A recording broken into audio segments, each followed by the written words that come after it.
ശബരിമല യുവതീ പ്രവേശന വിധിയെ പിന്തുണച്ചിരുന്ന തിരുവിതാംകൂർ ദേവസ്വം ബോർഡ് നിലപാട് മാറ്റുകയാണ്. ആചാരാനുഷ്ഠാനങ്ങളുമായി ബന്ധപ്പെട്ട കാര്യങ്ങൾ നിയമജ്ഞരുമായി ആലോചിച്ച് സുപ്രീം കോടതിയെ അറിയിക്കും എന്നാണ് ദേവസ്വം ബോർഡ് പ്രസിഡന്റ് പുതിയ നിലപാട് വിശദീകരിക്കുന്നത്. യുവതീ പ്രവേശനം ശബരിമലയിലെ ആചാരം അനുവദിക്കുന്നില്ല എന്ന നിലപാടിലേക്ക് ദേവസ്വം ബോർഡ് എത്തുന്നു എന്നതാണ് ആ വാക്കുകളിൽ നിന്ന് വ്യക്തമാകുന്നത്. ആഗോള അയ്യപ്പ സംഗമത്തെ NSSും SNDPയും പിന്തുണച്ചപ്പോൾ വീണ്ടും യുവതീ പ്രവേശന വിഷയം ഉയർത്തിയ BJPയുടെ നീക്കത്തെ പൊളിക്കാനുള്ള ശ്രമമാണ് ഇപ്പോൾ സർക്കാരിന്റെ ഭാഗത്ത് നിന്ന്. ശബരിമലയിലെ ആചാരാനുഷ്ഠാനങ്ങൾ എന്താണെന്ന് അറിയാമല്ലോ. ആ ആചാരാനുഷ്ഠാനങ്ങൾ ബഹുമാനപ്പെട്ട സുപ്രീം കോടതിയെ ബോധ്യപ്പെടുത്താൻ പരിശ്രമിക്കും. ഒപ്പം തന്നെ നിയമവിദഗ്ധരുമായി കൂടിയാലോചിച്ച് എന്താണോ ചെയ്യേണ്ടത് അത് ചെയ്യും. ശബരിമല യുവതീ പ്രവേശന നിലപാടിൽ തിരുവിതാംകൂർ ദേവസ്വം ബോർഡിൻ്റേത് വളരെ വ്യക്തതയുള്ള യൂട്ടേൺ ആണ്. ശബരിമലയുടെ ആചാരം എന്താണോ അത് യുവതീ പ്രവേശ വിധി പരിഗണിക്കുന്ന സുപ്രീം കോടതിയിലെ വിശാല ഭരണഘടനാ ബെഞ്ചിനെ അറിയിക്കുമെന്നാണ് ദേവസ്വം ബോർഡ് പ്രസിഡന്റ് പറഞ്ഞത്. അതായത് 10 വയസ്സിനും 50 വയസ്സിനും മധ്യേ പ്രായമുള്ള യുവതികളെ ശബരിമലയിൽ പ്രവേശിപ്പിക്കുന്നത് വിലക്കുന്ന ആചാരം സുപ്രീം കോടതിയെ അറിയിക്കുമെന്നാണ് ദേവസ്വം ബോർഡിന്റെ പുതിയ നിലപാട് മാറ്റം.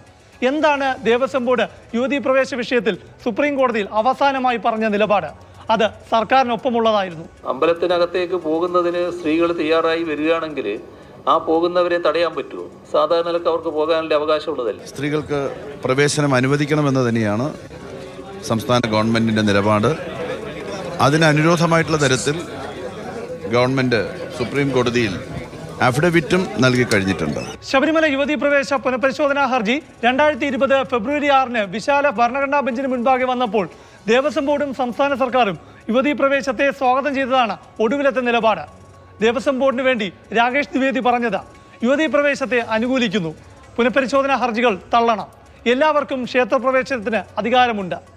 സംസ്ഥാന സർക്കാർ വാദിച്ചത് പുനഃപരിശോധനയ്ക്ക് തക്കതായ പിഴവ് വിധിയിലില്ല എന്നാണ്. തുല്യത അടിസ്ഥാനമാക്കിയുള്ള വിധി പുനഃപരിശോധിക്കേണ്ടെന്നായിരുന്നു സംസ്ഥാന സർക്കാരിന്റെ നിലപാട്. ശബരിമലയിൽ തൊട്ട് 2019 ലോക്സഭാ തെരഞ്ഞെടുപ്പിൽ കൈപൊള്ളിയതോടെ പിന്നെ പിണറായി സർക്കാർ വിശ്വാസികളെ പിണക്കിയില്ല. നിയമസഭാ തെരഞ്ഞെടുപ്പ് അടുത്തിരിക്കെ ആഗോള അയ്യപ്പ സംഗമം നടത്തി വിശ്വാസികൾക്കൊപ്പമാണെന്ന് പ്രഖ്യാപിച്ചു.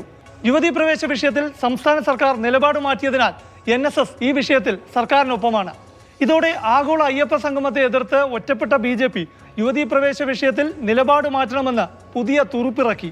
പക്ഷേ യുവതീ പ്രവേശത്തിന് ദേവസ്വം ബോർഡ് ഇപ്പോൾ അനുകൂലമല്ലെന്ന നിലപാട് സ്വീകരിച്ചതോടെ BJPക്ക് ആ ആയുധത്തിന് മൂർച്ച നഷ്ടമാവുകയാണ്. രണ്ടാമത് മോദി സർക്കാർ അധികാരത്തിൽ വന്നാൽ പാർലമെന്റ് നിയമം പാസ്സാക്കുമെന്ന് പറഞ്ഞിരുന്നു. പ്രശാന്ത് കൃഷ്ണ, മാതൃഭൂമി ന്യൂസ്, തിരുവനന്തപുരം.